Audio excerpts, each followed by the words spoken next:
Hey, what's up guys? This is Nathan coming at you guys with episode 3 of Zyria Devlog. In this devlog, we're going to be showing you guys the combat, health, and armor systems that we have implemented. And of course, I have my close friend here. What's up, man? Hey guys, this is the main developer and glad to be back again. Perfect, dude. So let's go ahead and show them the weapons here. Alright. So first set of weapons that we have here are going to be the range weapons. And starting off, we have a bow. So the bow is going to be different from what you guys are normally used to. So the damage range is 1 through 7, which is shorter than vanilla bow, and it also has a automatic knockback now that's included in the weapon.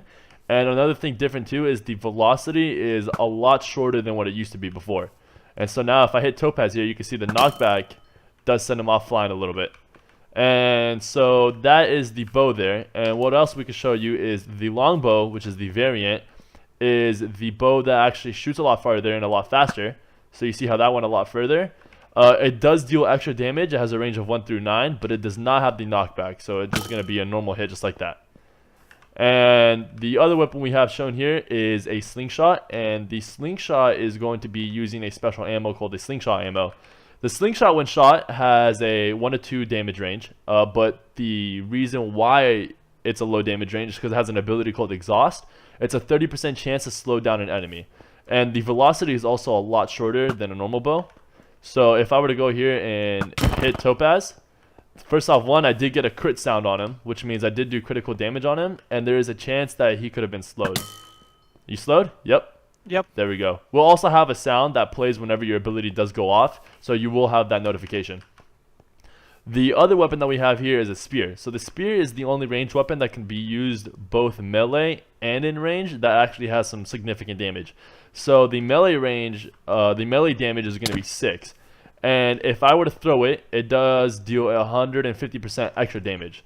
So if I go ahead and chuck it here, that does do a significant amount of damage to him.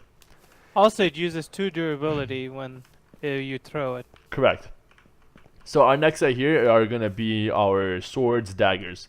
So we have a dagger here, and what the dagger does is a fast attacking weapon that does 3 damage. It seems a little bit weak, but it does have an ability called backstab that deals 500% extra damage when striking from behind. And it also has a 4% chance to cause an enemy to bleed.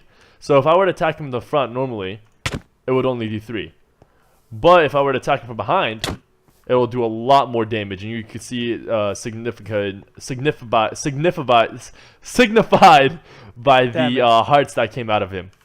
So we have that dagger there. And now we have a training sword. This is mostly for roleplay purposes, to be honest. It just does 2 attack damage and doesn't really do anything special. It's also a fast hitting weapon. What we have here is the iron sword, which is just a more stronger version of the training sword. It does 6 damage and also has 4% chance to cause an enemy to bleed, and it can be swung just like a 1.8 sword. Now, the new addition we have here is the iron greatsword, one of my personal favorites, just because of how it looks. Yeah, if you see on my screen, you can see how big the sword is. Correct. So the cool thing about the iron greatsword is that it does have the sweep ability, so you can hit multiple enemies through 1 attack. It does have 9 attack damage. It does have a attack cooldown, and it also has an extended range. So instead of me hitting him from here to here, I can hit him from the back here as well. So it does have that extended range. Now, the other 3 weapons we want to show you is our longer range weapons here, which the greatsword is also considered one.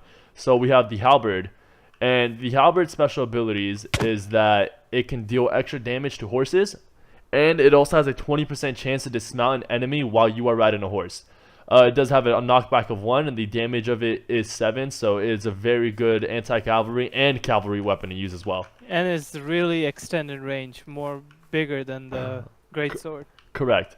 So bow staff, which is one of my personal favorites from Birthright. Of course. So an extended range of 5, I believe.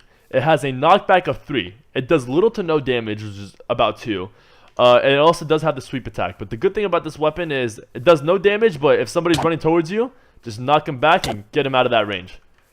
And so what we have here is a pitchfork, which is basically a farmer's weapon.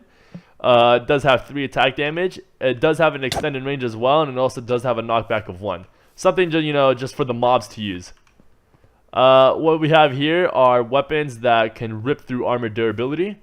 So we have an iron mace that can deal 5 enemy armor durability on a well-timed hit. And the well-timed hit being the cooldown, once you hit it at the end there, it can reduce 5 enemy durability on their armor. The stone hammer is a weaker version of it, being that it reduces 2 armor durability, 4 damage, but it is instant.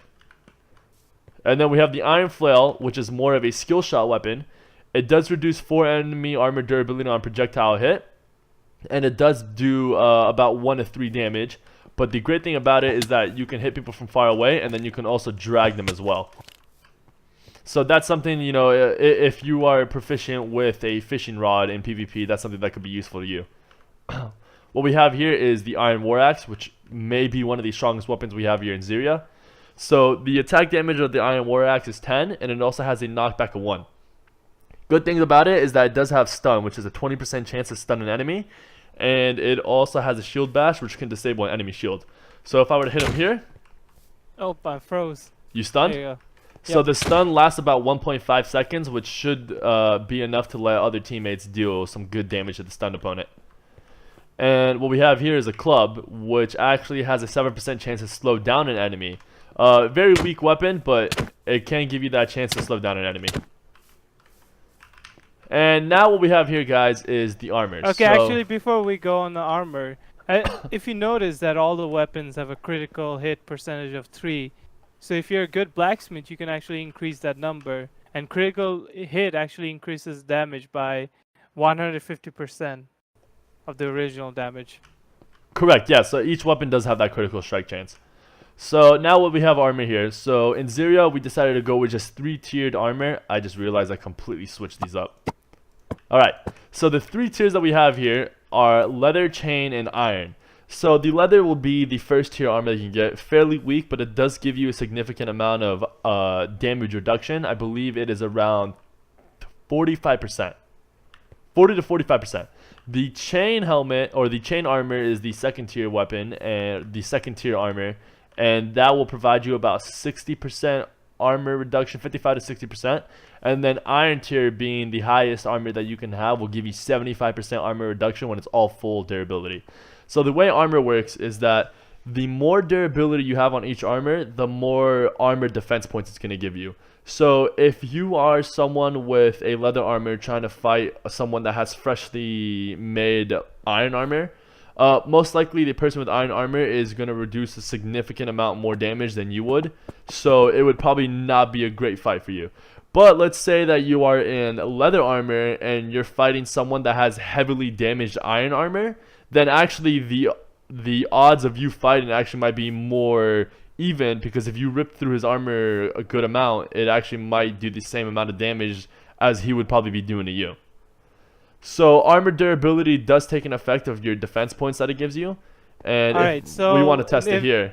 Yeah, Nathan used a weapon that damages the durability, and then if you cut to my screen, you'll see I have these points, right? But now Nathan will keep hitting me, and I'm using iron armor, which is the highest durable armor. But as you can see, I already lost half of my defense, half of one of the defense points. Correct. Already. Now, if I were to use a weapon like the iron mace, which rips through his durability, I can start weakening his durability here. Yep, as you can see, the defense points is being reduced rather exponentially. Yeah, the iron mace is the weapon that does take a lot out. So now, if Yep. I were to do damage to him now, it would done Yep. a lot more than what it did before. Yep.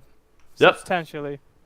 Alright guys, so there you have it. That's how the combat is going to be working in Zyria roleplay. If you guys do have any questions, please leave comments down below in the YouTube channel, or you can leave it at our forum, which you can find at ZyriaRP.com. Also, guys, make sure to share the video if you guys know anyone else that would be interested in a roleplay and a PvP mechanism that we have.